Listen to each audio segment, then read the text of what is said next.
Everything starts off small. Is this thing on?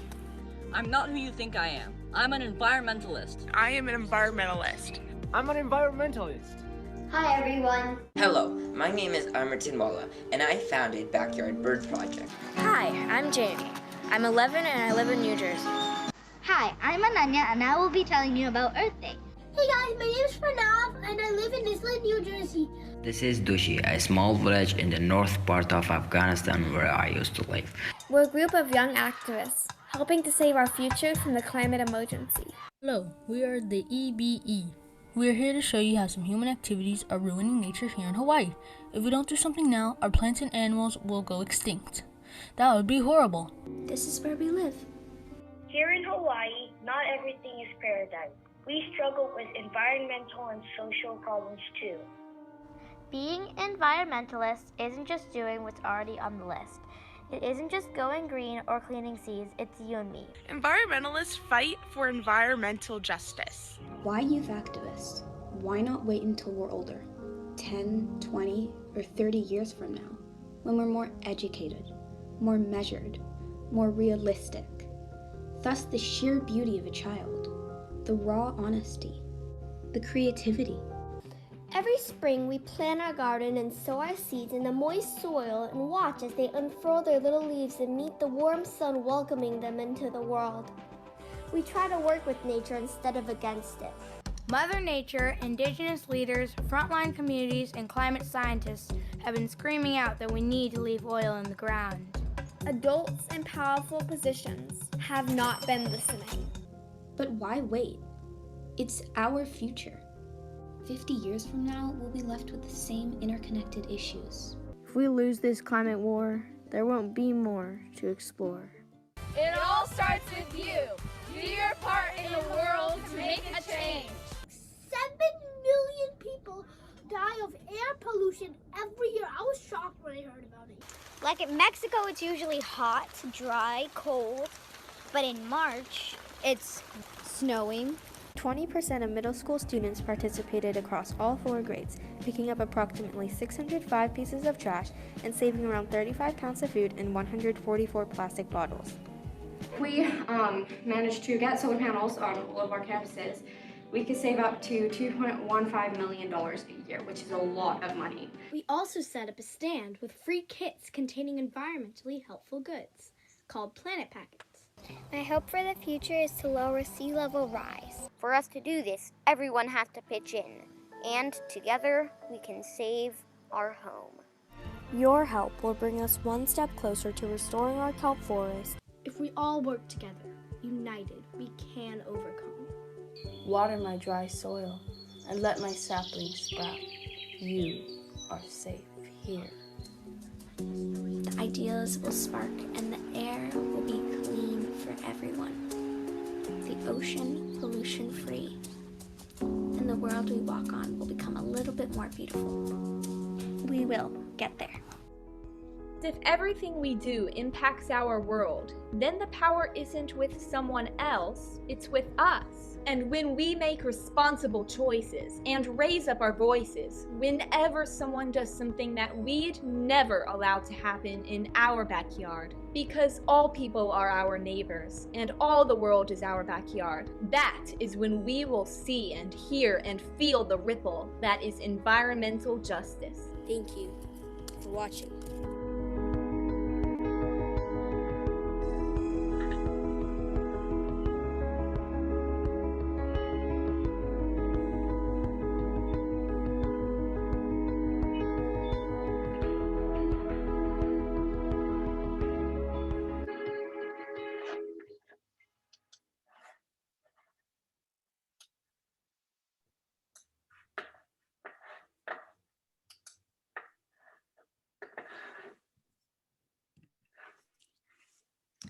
Hello and welcome everyone. I'm Jill Tidman. I'm the Executive Director of the Redford Center, and I want to particularly welcome all of the students, educators, and families who are joining us today for an incredibly exciting program celebrating student visions and voices. I'd like to begin our time together today by taking a moment to respectfully acknowledge and honor the people who came before us, the people who are with us, and the future generations to come wherever we are. In my case, I live and work on the unceded ancestral homeland of the Ramaytush Ohlone peoples, who are the original inhabitants of the San Francisco Peninsula. As a reminder, the process of colonization is ongoing and still adversely affects Indigenous people in many communities, including the San Francisco Bay Area. Because we are all in different parts of the country, please feel free to acknowledge the Indigenous peoples of all the lands you are on today in the chat. We do this to pay our respects to the ancestors, elders, and relatives of Indigenous communities everywhere, to affirm their sovereign rights as First Peoples, and to take responsibility for improving relations between nations. We do this to acknowledge the harms and mistakes of the past, and to consider how we are and how we can each try to move forward in a spirit of reconciliation and collaboration. This acknowledgement demonstrates a commitment to the process of working to dismantle ongoing legacies of settler colonialism and to recognize the hundreds of Indigenous nations who continue to resist, live, and uphold their sacred relations across their lands. So at the Redford Center, we power stories and storytellers to galvanize environmental justice and regeneration. And we are truly excited to support youth voices and a new generation of storytellers. We're thrilled to be celebrating the more than 1,600 students who participate in Redford Center Stories this year, the 500 plus students who worked to create over 400 films, and the educators, parents, and family members who supported them. Today, we'll show you some standout films and introduce you to 4 of the incredible young people who made these stories come to life. Please enjoy and join us in giving every Redford Center Stories participant, whether we see their work today or not, a huge round of applause for their energy, creativity, and enthusiasm for environmental justice. And now, it is my pleasure to introduce you to my dear friend and colleague and our moderator for today, James Cass. Thank you, Jill, who is one of the Earth's true champions. It's very exciting to be here. Before I introduce you all to our incredible filmmakers and have what I imagine is going to be a pretty profound conversation today, we're going to first show you 11 of our favorite films from this year's Story Challenge. The young environmentalists submitted under 3 categories. The first was I Live Here, which was largely about them exploring their own environments. We had a category called I'm Not Who You Think I Am an Environmentalist, which is about defining your role, your focus, and the challenges and solutions you're offering. And then we had an open category, which really was about having young people define what the future of environmentalism could and even should be. We're going to show you 3 of our favorite in each category, as well as the grand prize winner. And we're going to have a special nod to a great use of science, thanks to our good friends at Nautilus. We hope you enjoyed these films. We'll be back soon to talk with these incredible young filmmakers and our friend Pita Juarez. So we hope you enjoy.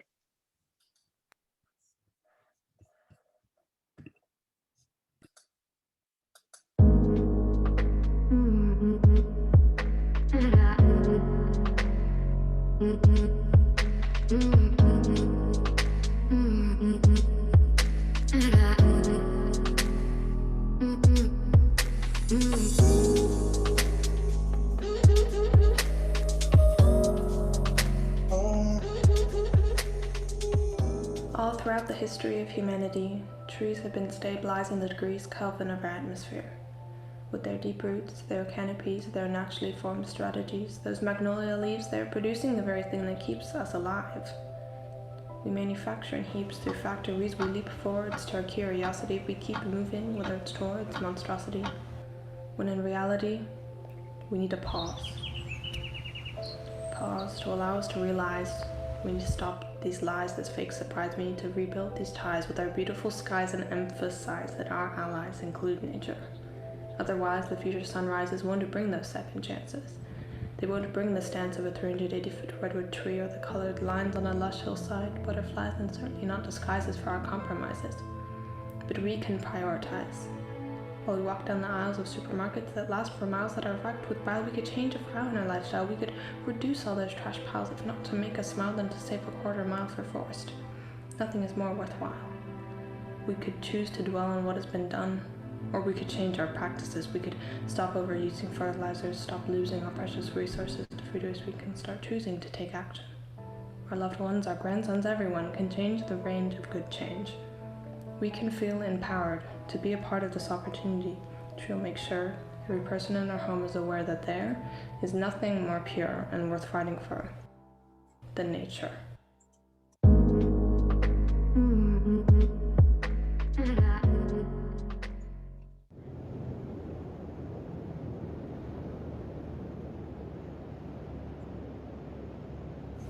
It's just one piece of trash, right?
Hi, I'm Jamie.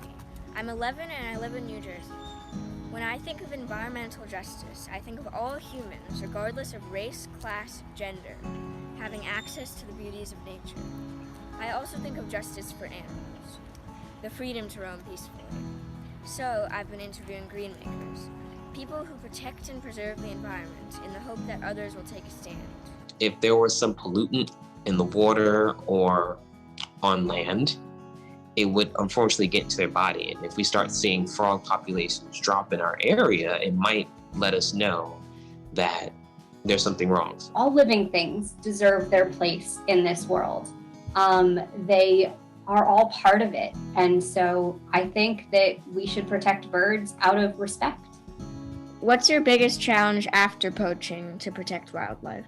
We have right on the boundary of these game reserves lies the largest density of rural South Africans, which means there's a high population of people and very low job occupants opportunities.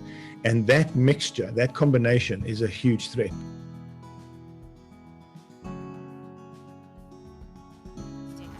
Can you be a green maker too?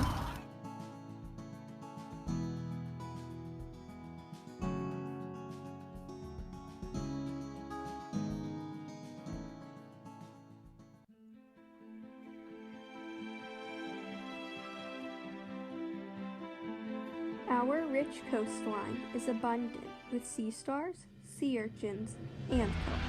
Correction, was. Since 2014, 90% of the kelp along the California coast has vanished. Rising ocean temperatures made sea stars more vulnerable to diseases, leading many to die from the sea star wasting syndrome. When their main predator disappeared, sea urchins overpopulated and ate up most of the kelp.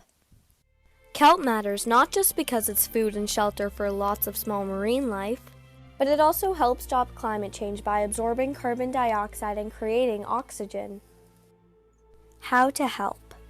You can donate to organizations that work to save the kelp forest, such as seatrees.org. You can also help by reducing your carbon footprint, by saving energy, walking and biking, and recycling. If we can bring down both the ratio of the sea urchins to kelp and the temperature of the ocean, then kelp will be able to grow 2 feet a day. Anyone can make a difference. Your help will bring us one step closer to restoring our kelp forest, saving our ocean ecosystem, stopping climate change, and overall achieving environmental justice.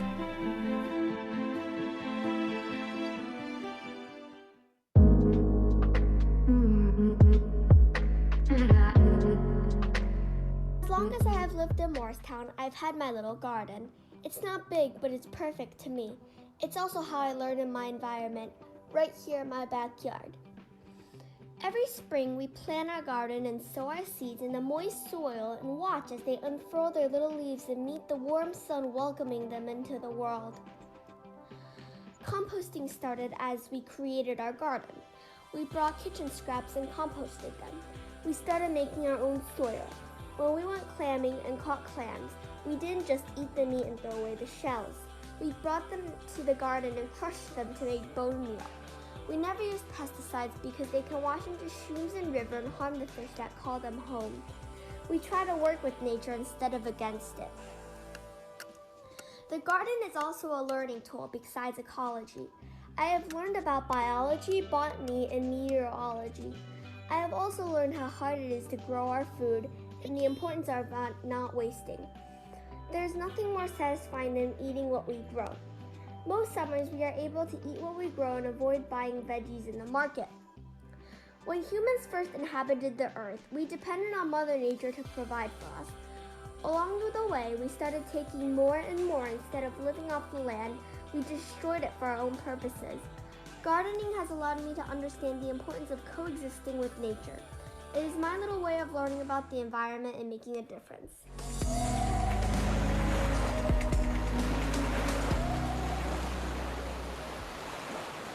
Hello, we are the EBE. We are here to show you how some human activities are ruining nature here in Hawaii. If we don't do something now, our plants and animals will go extinct. That would be horrible. I personally love birds. If they die off, this would be a very sad place to live in. So now we will go into Bodhi with in-depth discussion. I also love animals, especially dogs. By building houses and hotels using up resources and spreading invasions, we hurt the animals we hug each day. If we keep destroying habitats, we won't be able to eat or enjoy life on the island. People who used to live off the island get especially hurt when there's nothing left, and children may not grow up with native animals to play with or look at. Now we go into EJ with the conclusion. People are doing is setting up groups like the Plant Extinction Prevention Program. Joanne Yoshioka, the founder of PEPP, that has saved over 238 endangered species of Hawaiian plants and animals. You can do your part by respecting nature, building less, reading the signs, and not trampling anything that lives here and makes the place special.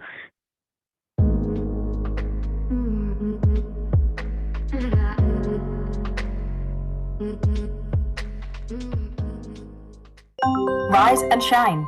You can make a difference today. I'm Grace, a 7th grader from Ohio. Just like you, from the moment I wake up, water plays an essential role in my day in keeping me clean and healthy. My small town has many trails to explore. On my walks, I love visiting the beautiful streams and ponds. However, as I got older, my exploring took me to different parts of my town. Places where the water didn't appear as clean and beautiful. I started to wonder, where does my water come from? Where does my water go? And what can I do to make sure my town's water is clean and safe for all? I learned about cyanobacteria, a harmful algal bloom. According to the CDC, cyanotoxins are among the most powerful natural poisons known. They can make people, their pets, and other animals sick. Ohio has a lot of farmlands, and farming uses a lot of fertilizer. As the water flows over the farm fields, it carries the fertilizer and other contaminants with it, and that goes into lakes, streams, and other fresh bodies of water, which creates cyanobacteria. I took action by helping to plant trees in a local farm field. Planting trees can protect watersheds from topsoil erosion and fertilizer, as well as helping to buffer runoff. What can you do to improve your community's water quality? Good night. Did you make a difference today?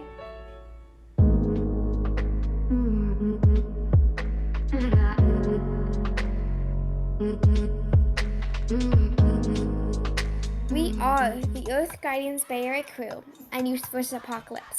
We're a group of young activists helping to save our future from the climate emergency.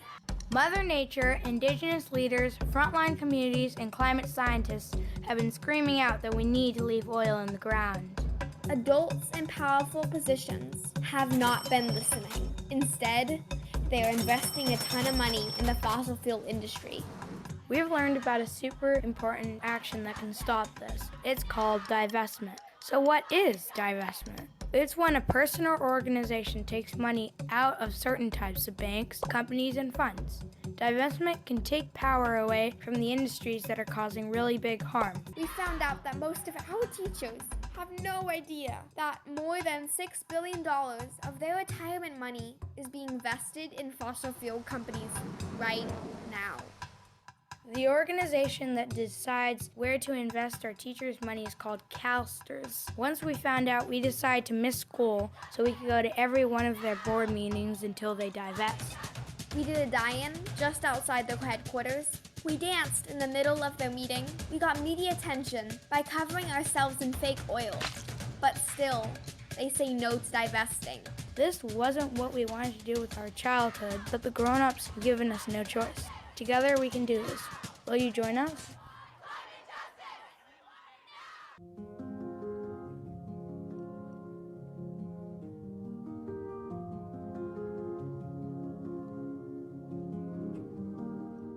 Why youth activists?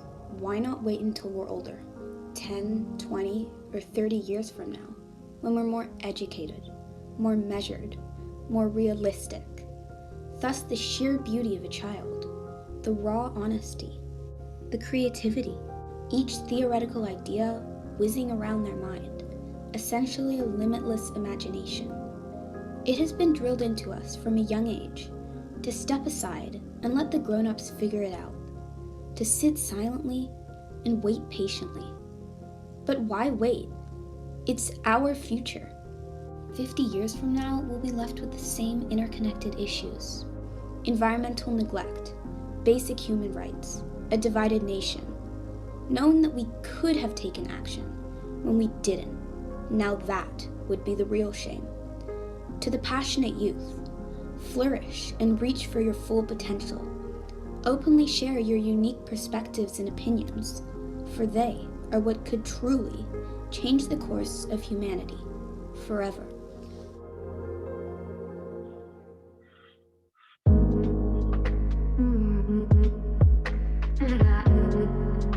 Is this thing on? Oh, there we go. Okay, right now I am in my backyard, which is basically the woods. I'm gonna be looking for stuff. Alright, so I just found this beer.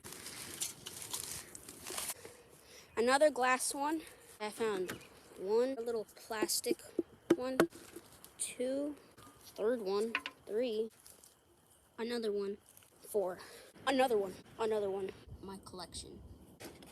1, 2, 3, 4, 5, 6, 7, 8, 9, 17, 18, 19, 20, 21, 22. You should know what you're doing to the earth. I mean, this probably won't even be out to everyone in the world, but I hope others will understand. I just not do this. Thank you for watching.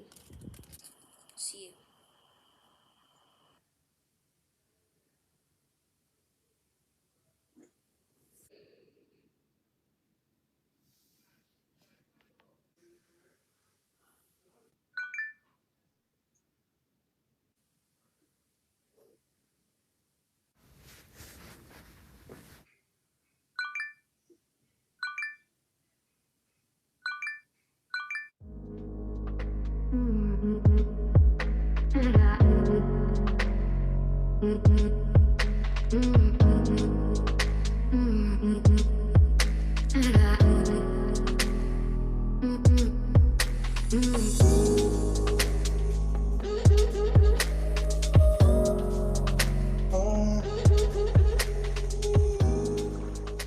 Maybe environmental justice is a ripple.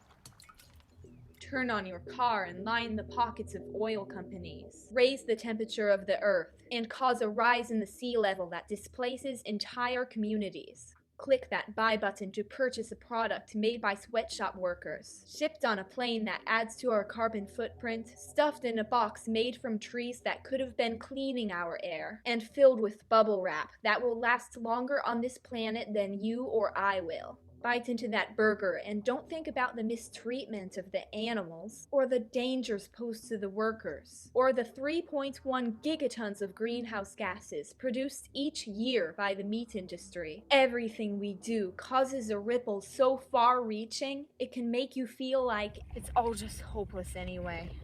But back up a sec. Maybe that ripple isn't about guilt. Maybe it's about power. Because if everything we do impacts our world, then the power isn't with someone else, it's with us. And when we make responsible choices and raise up our voices, whenever someone does something that we'd never allow to happen in our backyard, because all people are our neighbors, and all the world is our backyard, that is when we will see and hear and feel the ripple that is environmental justice.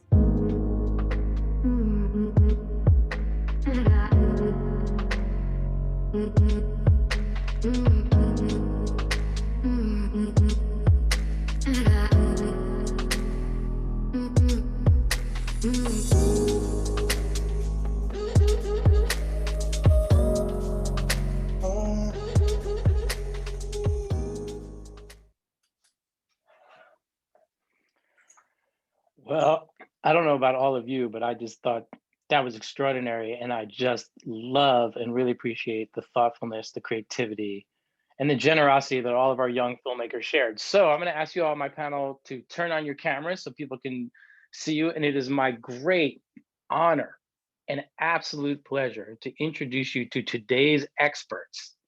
We have 11-year-old Phoebe Wang. Give it up for Phoebe. Yay. We have 13-year-old Ty June. Hey, Ty, thanks for joining us. We have 13-year-old Grace Emery. Hi, Grace. And we have 14-year-old Shannon Germain. It's so nice to see you, Shannon. Thanks for joining us. And we are also joined by my friend and colleague, an incredible filmmaker and environmental activist, Pita Juarez. And Pita, woohoo, will be working with Shannon as part of Shannon's prize to create an original film together. So we're really excited to see what they create and what happens. So welcome, everybody, and thank you so much. Why don't you turn on your mic so we can have a conversation? Because I have a question that's for anyone who wants to answer, but actually I'm going to start with Phoebe. Since you're our youngest panelist, I'm going to ask you, what did it feel like to see your film amongst all these other incredible films that people around your age and a little bit older created? How'd that make you feel? Well, it made me feel as though I were actually heard. And it made me feel that I'm actually making a difference in the world and I'm not just sitting back and letting whatever happens. Well, that's a beautiful thing to say. And how does that make you feel, like knowing that you're making a difference? Well, it makes me feel that our future has a hope to become what it used to be before and not just stay the same or turn even worse in the future. That's beautiful. Thank you, Phoebe. That's incredible. And I also, of course, am going to invite Pita to jump in at any time and help lead the conversations. We'll have some questions for you specifically, but if you have any questions of the young filmmakers, feel free. How about Grace? How'd that feel for you? What is it like to see your film amongst all these other incredible films? I thought it was really cool because no matter what age, everyone is making a difference and everyone is using their own voice to voice their opinions and the different problems around their community. And I thought it was really cool to see mine amongst that. Awesome. Well, thank you. Does it make you proud? Are you proud of yourself? Yeah, I'm really proud. I'm really proud of like the filmmaking, the content. It makes me happy. That's awesome. And how about you, Ty? Same question. How does it feel to see your film amongst all these other films? It's really inspiring and really cool. And I like all the diversity used in the films. Do you mean diversity of filmmaking, of storytelling, of topic, or do you mean all those? Like, what do you mean by diversity? Like environmental justice, almost like race and stuff like that. That's great. I mean, that's definitely one of the ideas of this project is to invite young people to help to define what the future of environmentalism could look like. And having many different people talk from many different perspectives about many different issues is a really important part of that. So thank you. And Shannon, last but certainly not least, how about you? What did it make you feel like to see your film being recognized the way it's been recognized amongst all these other incredible young filmmakers? I was so excited when I found out I won. I couldn't believe it. Well, what made you excited? I can't believe my film reached such a huge audience. Well, that's so exciting. We're so excited for all of you.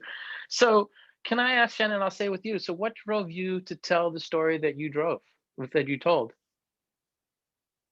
Well, I was brought up to believe that everything we do has an impact on other people and the planet, and this ripple effect that we create can be good or bad. That's wonderful. So,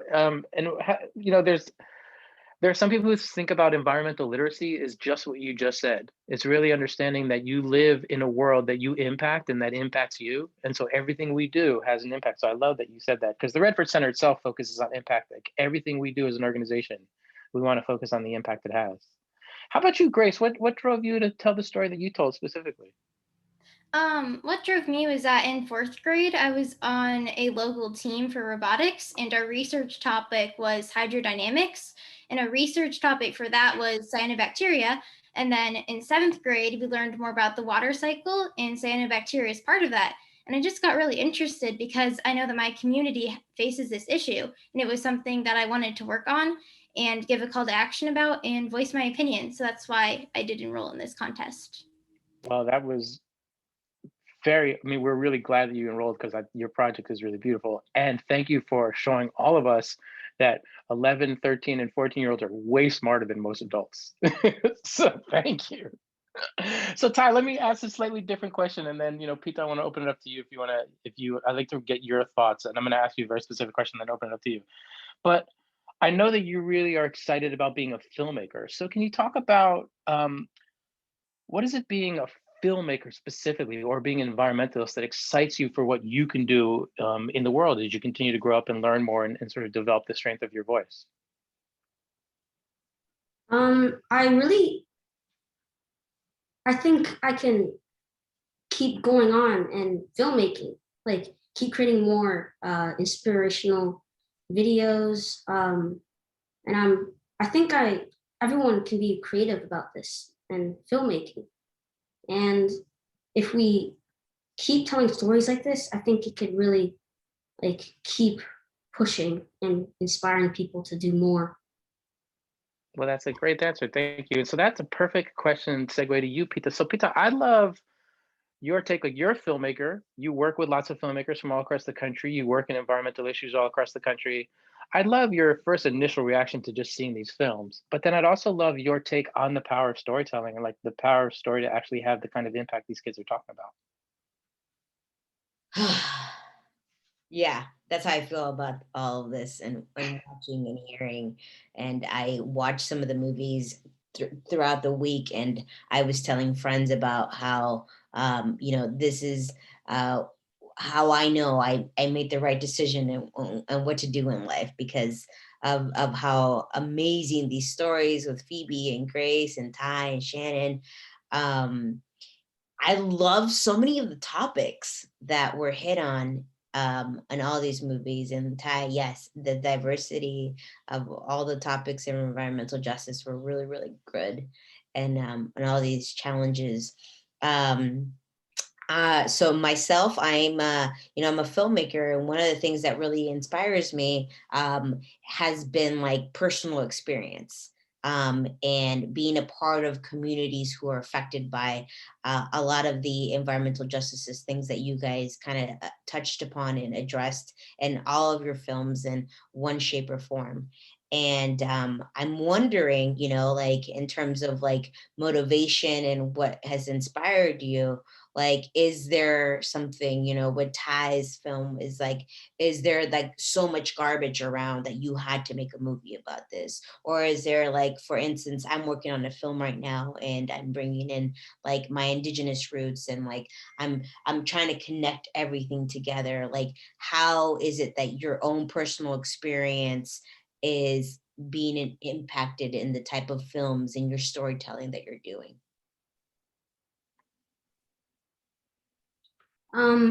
I think that trash is like it's like one of the most visible um in, environmental problems, and I see a lot of it on like tied on trees, plastic bags on the side of the road. And I always curious what people are thinking when they throw that out. Like, was it an accident, or were you actually purposely doing that, like intentionally? How about you, Phoebe, with the same question? Like, what drove you, like, what made you want to focus on your garden? And I know that you talked about when we met earlier, you talked about the garden and the relationship with your dad and the garden and your family. Why tell a story about your garden? I told the story about my garden because I feel like my garden is one of the ways I connect with nature, and another one of the ways for me to look around and realize what we're doing, because every time I go there, I see plastic bags, and it just makes me feel sad because I know that if we don't do anything about it, it can end up in the earth for much more longer than the person who decided to throw it out their window or something thinks. Well, Phoebe, you have the line that really resonates with so many people who have seen your film that says, "We try to work with nature instead of against it." I love that line. Um, Grace and Shannon, like when you hear that, does that resonate with you? Like as knowing the kind of work you do and what your generation is interested in and trying to be environmental champions, like trying to work with nature instead of against it? Yeah, please go ahead, Grace. Yeah, I do think it really resonates to me because like Ty was saying, it's really just kind of devastating when people throw trash out their window if they're doing it intentionally. And if we want to work with nature, the only way to have a better future is to work with the world that's giving us that future. Mm. And how about you, Shannon? Did that resonate with you? Does that line resonate with you and the idea of the ripple that you put out and how to sort of take power for change? Yeah, definitely. I love that line. It's really well made film. Well, Shannon, you talked about I love the theme of yours in general, like where you have that real switch in it, where you talk about, maybe the power is actually with us, and that, every small moment can have a lot of impact, and you can impact things positively and not just negatively. Can you talk a little bit about that general idea that you came up with and how you wanted to show that on the screen? Yeah, like we all come to this one point where we just feel hopeless, like we can't do anything, but actually anyone can make a difference. Well, so we have a question in our Q&A, and we encourage anybody to add questions there as well. But comes from Jeff, who asks, what was the most difficult aspect of making your film? How did you overcome this obstacle? And we'll just open that up to anyone who wants to answer. And we know, like, actually making a short film, a 90-second film, oftentimes is a lot harder than making a longer film because you don't have that much time. So do you want to talk about some challenges you had and how you overcame them? And we'll open that up to anybody. Go ahead, Grace. Yeah, there were a lot of challenges. I think, well, like you said, the time limit was one of them, but I think another challenge was that I just had so much that I wanted to say, so much that I wanted to voice my opinion. It was hard to fit that 90 seconds, so I really had to show what I thought was the most important and what I thought most people would resonate with, like Phoebe's line. Awesome. Yeah, go ahead, Ty. You guys don't have to raise your hands, but I love that. I agree with Grace because I had so much to say and I couldn't pick like what I should say in it. Like, should this be in it? Will this make sense? Like in this short amount of time I have. Well, so Peter, this is where you can help, like, right? Because I know that a lot of times I've worked with a lot of young writers and young artists, and a lot of times when we're young, we want to tell the whole world in every single thing we do, in every single piece. So, Peter, how do you make decisions as a filmmaker of like what to focus on at any given moment? Yeah, short films are really hard. And to your point, James, it's like, how do you have so much to say? But, I feel like short films now, it's also really cool to see how popular they've gone because people's attention span is so, right? They want to see a story on TikTok and they want to go through it, right? And we know the power of TikTok. And I've seen some really great stories. And the way that people do that, I'm still trying to like familiarize myself with that. And like, how do I can somebody please help me? And like how to create stories of how and short and like that is power. And that's also like a skill of how to conceptualize everything into something that you're going to make so short. And I think that that's becoming even more popular now that we're seeing like future length things. So, I really encourage all the shorts that are happening.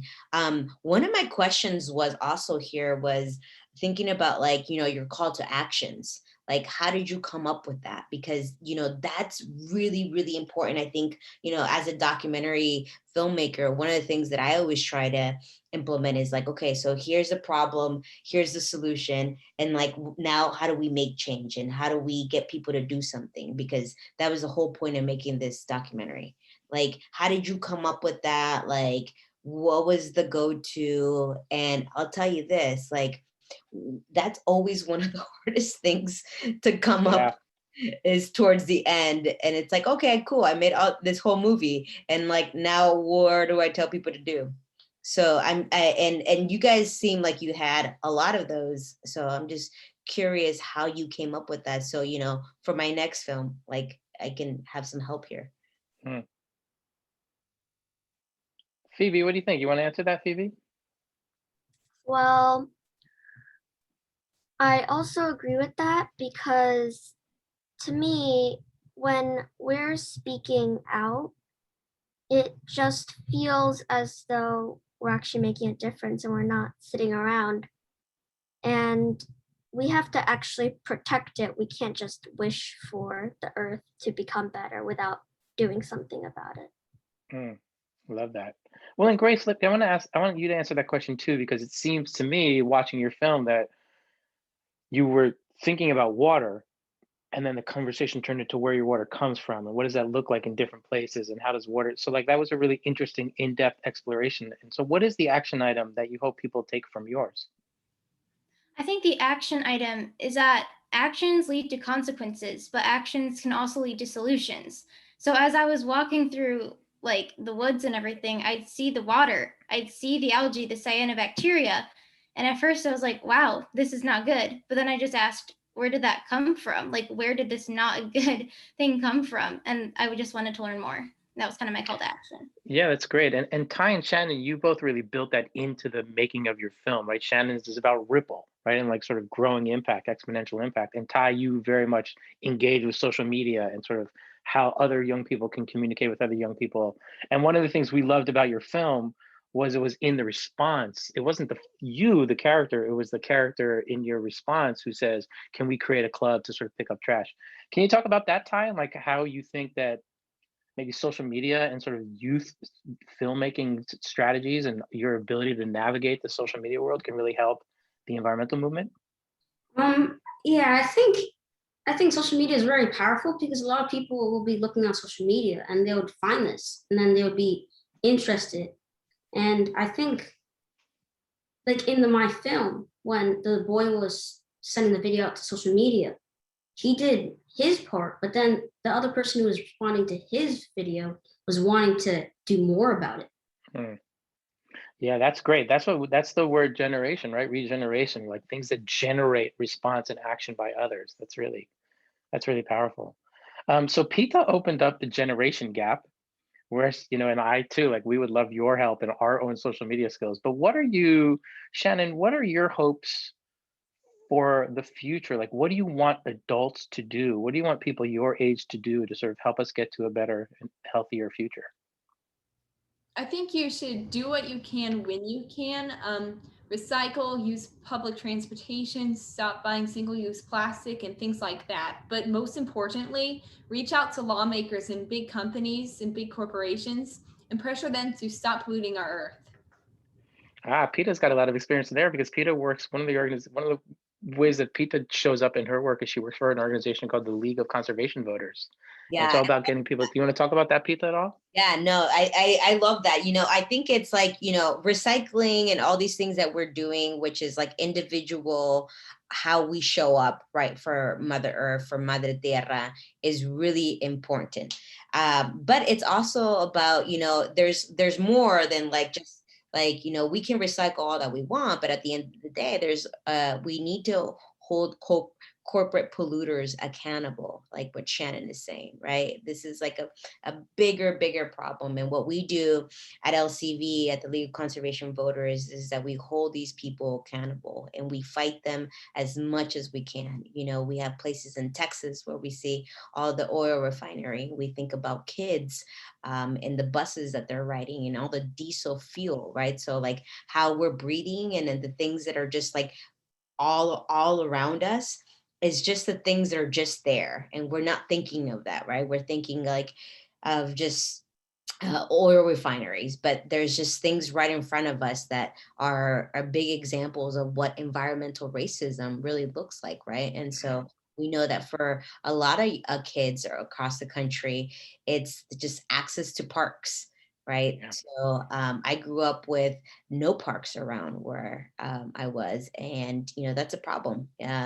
We want to see more green spaces, and I think that thinking about what Shannon is saying is, yes, we need to hold these polluters and just kind of do our research. And you guys are already doing that with these great films of like who is accountable for how we're harming Mother Earth and how we look forward. Because at the end of the day, really, it's your future. It's your air that you're breathing, and it's the asthma, right? So every kid that we know that has asthma, right? It's not because sometimes it's not genetics. It's just like the environment around them that's so bad.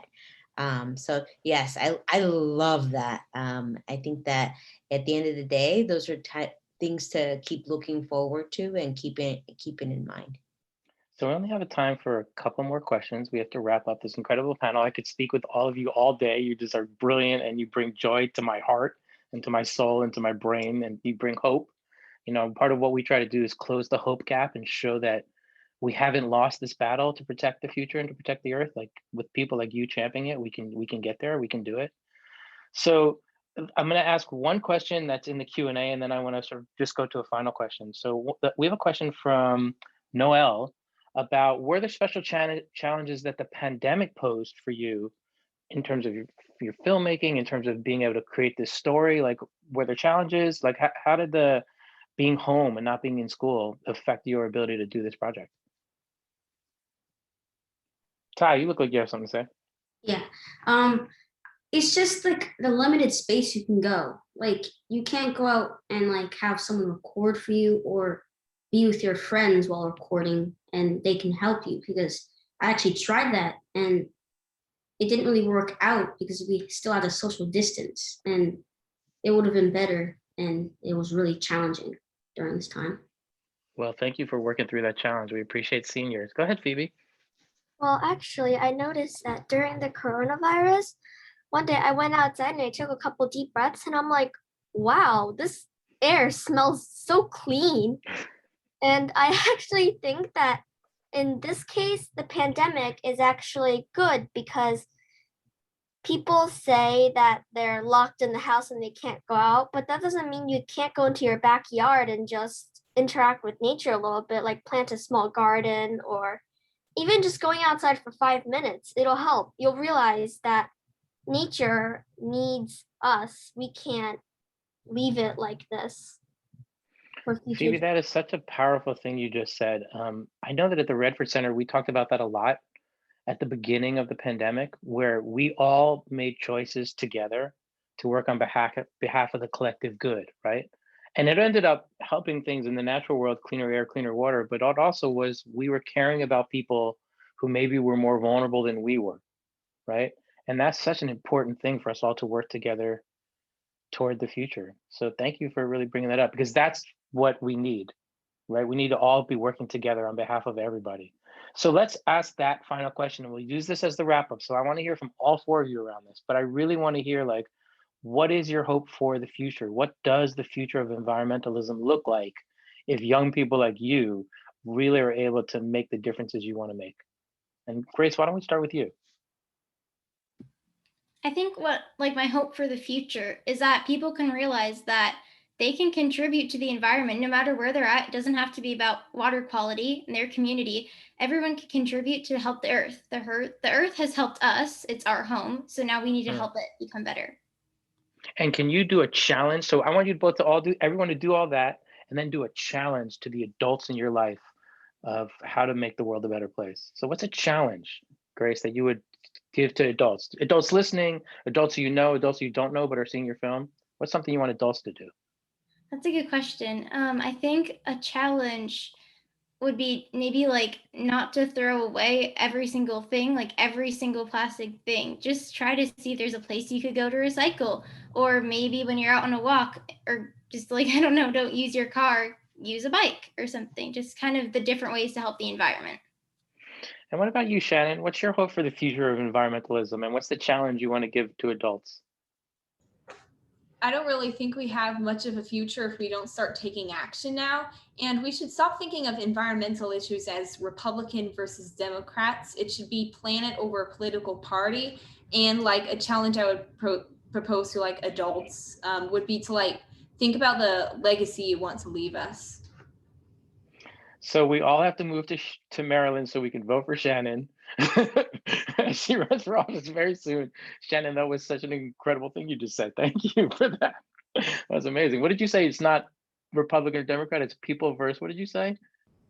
I said it should be planet over political party. I love that. Planet over political party. That's my next t-shirt. And so Ty, what about you? What's the future look like for you? What's your hope for the future, and what challenge do you want adults to take on? I think they should start teaching young people earlier in life. And I want them to get involved more in environmental justice and not to forget this when I get older. And I want to inspire people to get involved, and especially young people, because they can learn and start earlier in their life. Well, so we all know that you're going to be showing your films at Sundance, in not that many years. So as a young filmmaker, like when you imagine a better future, what does that future look like? Maybe like a future where like it's all going to be like, how do I explain? Like it's all going to be different, I'd say. Like different as in like it's like more diversity, like no hate around. We want more unlimited space for people around the world. And that's great. A world in equitable and healthy balance. Thank you, Ty. That's really wonderful. And so Pete just made a note in the chat, which we all agree with. Like sometimes you just meet somebody who you know you're going to work for someday, and we all know that we're going to work for all of you someday. So thank you for doing that. So Phoebe, last but not least, what's your hopes for the future, and what is your challenge to adults to sort of help us get there? I challenge adults to care about the environment, not just today after they've heard this panel, and do it every day, and not just because it's hard, give up on doing it. So that's what I challenge the adults to do. That's awesome. And when you imagine a better future, what does that future look like from your eyes, from your 11-year-old eyes? I imagine seeing people outside more and not just sitting around inside playing video games or just sitting around and doing nothing. And I also want to see people outside exercising and doing activities together because you don't have to stay inside a building to do activities together. You can go bike riding, you can start a garden, and you can take walks together. It's not that hard. You don't have to spend a lot of money to save the environment. That's great, and that's true. Well, so listen, I want you all to stay on for a little bit, and I really want to thank you for showing us what the future of environmentalism can be and can look like, and the power of story. I'm going to invite Elizabeth Miller and Annalisa Bauer to join us. They're two of the people at the Redford Center who helped to run and build the Redford Center Stories program, and we're going to invite them on to sort of appreciate some teachers and tell us next steps. Thank you, James and Peta, Shannon, Ty, Grace, and Phoebe. You are amazing. That was an inspiring half hour, and I wish we could go on and on for the rest of the day to learn from you and with you. We, Elizabeth and I, and Matt, who's not here today, but also an essential part of our team, have been so honored to work with so many incredible students, educators, and collaborators on the Redford Center project this year, and we thank each and every one of you. Today, and we want to make sure you know that today we've highlighted only a few of the incredible submissions we received, and they were amazing. And there are so many more that we look forward to sharing with you. And we will do that on the Redford Center's website in the next weeks and months to come. And we invite you to join us there as we celebrate the incredible work of teachers and students and collaborators in this incredible year of the Redford Center Stories project. And really, in a year with so many challenges, we could not be more impressed with the tenacity of educators and students, and you all alluded to that in what you were talking about earlier. And so many of you were making films for the very first time and unable to do so in a normal collective experience, not in a classroom, but out on your own, and you did that with such grace and beauty. And we are honored to have been the recipients of that learning. You have done this work, creating scripts, developing films, and making stories that move people. Your work today, each of you on the panel, and the work that all of you students have done in submitting things has been meaningful. And we want to make sure to thank you all for your meaningful engagement with this work and look forward to doing it again in the next year. Elizabeth? Yeah, I kind of feel like I'm in like a hope cyclone right now. I was like, I'm not sure I can talk after all that.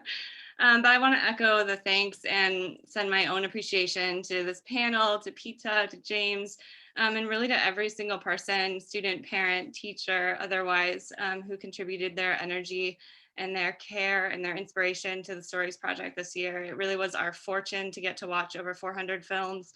And like Annalisa said, we're really excited to get to share them with you and put them up online. And we really imagine this as sort of a collective digital anthology that's stretching its way across the world and is just getting started.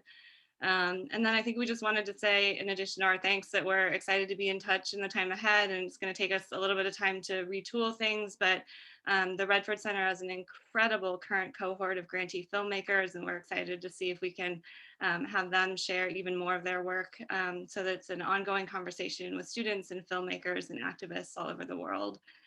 And then the final thing is, please stay on just for a minute or two if you can. We'll show you some of the other acknowledgements of incredible work and awards. And thank you for being here, James. And so it's my job to thank Peta Juarez for joining us today and for being involved in this project. And again, just as a reminder, Peta and Shannon are going to work together to create a new film. And it's sort of going to be up to Shannon and Peta what they create. And we're really looking forward to seeing that and sharing that with everybody. We want to thank Phoebe Wang, Ty June, Shannon Germain, and Grace Emery, and also really celebrate you and congratulate you and thank you so much for being a part of this project, but even more so working so hard to make the world a little bit better, because that's what we need. And I think you continue to show us, if we have faith in you, we have faith in the next generation, not leave you on your own. Like, we want to partner, we need to partner with you. It's not up to you, it's up to all of us, but we must include you in helping us get to a better place. So thank you for reminding us of all that. Anybody out there, please check out redfordcenter.org. We are looking to expand this program. We want more and more young people participating for years and years to come in the Redford Center Stories program. So sign up, go to redfordcenter.org and come be a part of the movement. Thank you all so much for joining us, and we appreciate all that you do.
Thank you all. Have a great rest of the day. Thank you, panelists.